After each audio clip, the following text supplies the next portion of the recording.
आज हमारे गांव के पहले ही बाजार में ऐसा कुछ हो जाएगा ये तो मैंने सोचा ही नहीं था।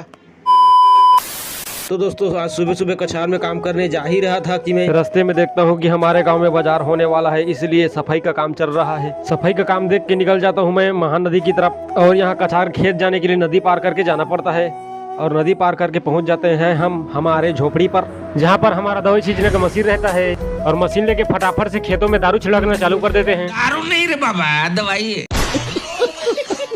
और दवाई छिड़कने के बाद मेरी माता जी आ जाती है जो रसगुल्ला और नमकीन लाई है और रसगुल्ला खा के निकल जाता हूँ मैं घर की तरफ, क्योंकि हमारे गांव में पहली बार बाजार होने वाला है। और घर पहुँचने के बाद शाम को बाजार के लिए निकल आते हैं और यहाँ आकर क्या देखते हैं कि छोटे छोटे बच्चे साग सब्जी बेच रहे हैं।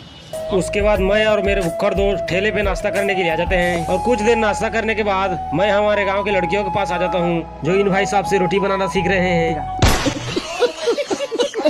और थोड़ी देर इधर उधर घूमने के बाद चिकन वाले भैया से चिकन लेके वापस आ जाते हैं।